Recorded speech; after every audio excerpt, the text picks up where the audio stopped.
Praise the lord. పరిశుద్ధ గ్రంథాన్ని తెరిచి దేవుని వాక్యాన్ని మనం చదువుకుందాం. ఈనాటి ధ్యాన భాగంగా కీర్తన గ్రంథం 23వ కీర్తన మొదటి వచనాన్ని చదువుకుందాం. మొదటి వచనంలో దైవజనుడు కీర్తనకారుడైన దావీదు ఇలా మాట్లాడుతున్నాడు. యెహోవా నా కాపరి, నాకు లేమి కలుగదు.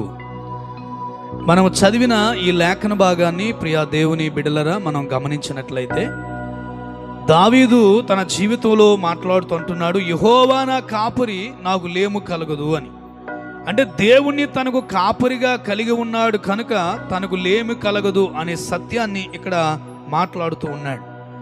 అసలు ఆ యెహోవా నా కాపరి అనడంలో దావీదు ఉద్దేశం ఏంటి అని మనం ఆలోచిస్తే, దావీదు తన్ను తాను ఒక గొర్రెగా భావించుకొని, గొర్రెగా ఉన్న నన్ను దేవుడు ఆయన కాపరిగా ఉంటే, ఆయన కాపరిగా ఉండి నన్ను నడిపిస్తే నాకు ఏ లేమి కలగదు అనే సత్యాన్ని ఈ కీర్తనలో మనకి గుర్తు చేస్తున్నాడు.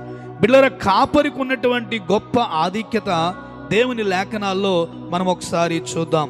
బైబిల్ గ్రంథాన్ని మనం తెరిచి చూస్తే దేవుడు ఒక కుటుంబానికి కాపరిగా ఉంటే, దేవుడు ఒక సంఘానికి కాపరిగా ఉంటే, దేవుడు ఒక వ్యక్తికి కాపరిగా ఉంటే ఆ వ్యక్తి జీవితంలో కానీ, ఆ కుటుంబ జీవితంలో కానీ, ఆ సంఘ జీవితంలో కానీ ఏ లోటు కానీ ఏ లేమి కానీ కలగకుండా వారిని సమృద్ధికరమైన స్థలాల్లో నడిపించగలిగిన సమర్థుడు మనం ఆరాధించే దేవుడని ప్రభునామములు మనవి చేస్తున్నాను.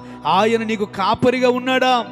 ఒకవేళ లేనట్లయితే ఈరోజే ఆయనను కాపరిగా కలిగి ఉండి దేవుని సన్నిధానంలో మీరు నడవగలిగితే మీ ప్రతి లోటు, మీ ప్రతి కన్నీరు, మీ ప్రతి ఇబ్బందిని ఆయన చూచి అద్భుతంగా నడిపించగలిగిన కాపరి ప్రభు అయిన యేసుక్రీస్తు వారిని మీరు చేర్చుకోవాలని ప్రేమతో ఈ సందేశాన్ని మీ కొరకు అందిస్తున్నాను. దేవుడి మాటలు దీవించునుగాక.